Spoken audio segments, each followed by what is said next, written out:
గత వైసీపీ ప్రభుత్వంలో అమరావతిని పూర్తిగా నాశనం చేశారని గాజువాక ఎమ్మెల్యే పల్లా శ్రీనివాసరావు ఆరోపించారు. విశాఖలో ఆయన మీడియాతో మాట్లాడుతూ రాజధాని పేరుతో అమరావతి విషయంలో గత ప్రభుత్వం 3 ముక్కలాట ఆడిందని విమర్శించారు.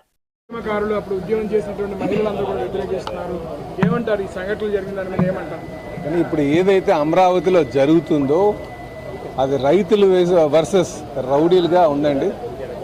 ఎవరైతే అమరావతిని గత 5 సంవత్సరాలుగా నిర్వీర్యం చేసి దాన్ని ఒక స్లమ్లాగా తయారు చేద్దాం అని సుమారు సెట్ భూములన్నీ కూడా అక్కడ ఒక పద్ధతి లేకుంటే డిస్ట్రిబ్యూట్ చేద్దాం, అక్కడ రైతుల యొక్క ఆకాంక్షలన్నీ కూడా కాలు రాసి మనం ఏదైతే ప్రభుత్వాలు మారుతూ ఉంటాయి, గవర్నమెంట్స్ మారుతూ ఉంటాయి, కానీ మనం ఏదైతే యంత్రాంగం ఉందో ఆ యంత్రాంగం ఎప్పుడు కూడా ఇచ్చినటువంటి మాట నిల్చోబెట్టుకోవాలి.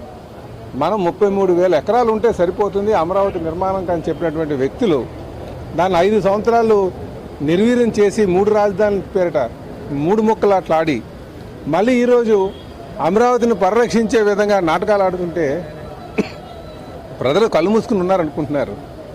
రైతులు ఆవేదన చూస్తున్నారు. ఈరోజు ఒక రౌడిజం చేస్తున్నారండి అంతనా కూడా వైసీపీ నాయకులు వెళ్ళి, గొడ్డల పార్టీ నాయకులు వెళ్ళి.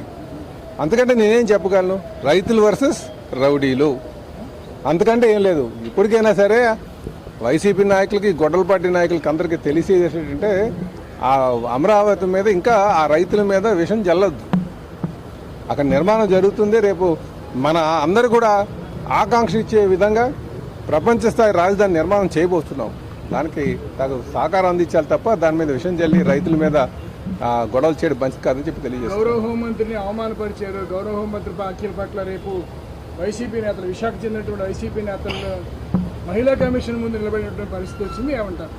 ఏమండి ఎప్పుడు కూడా ఆడవాళ్ళ యొక్క మేకప్ మీద కానీ వాళ్ళు తయారయ్యేటువంటి వాళ్ళు ఏదైతే అందంగా తయారవ్వడం వాళ్ళ నైజం. అది ఆడపిల్లలు వాళ్ళు అందం మీద, వాళ్ళు తయారయ్యే విధానం మీద కామెంట్ పాస్ చేయడం మంచిది కాదు. రాజకీయంగా ఏదైనా ఉన్నా సరే మనం మాట్లాడాలి తప్ప. అయితే నేను చూశాను వీడియోలో, గతంలో హోంమంత్రి గారు కూడా ఇలా మాట్లాడారండి. మరి మాట్లాడాలన్నప్పుడు మీరు చెప్పాలి, అంత మాట్లాడకూడదమ్మా, అలాగా ఇలా మాట్లాడితే మంచిదని చెప్పాలి తప్ప మేము ఏదో ఇష్టానుసారం మాట్లాడడం కరెక్ట్ కాదు.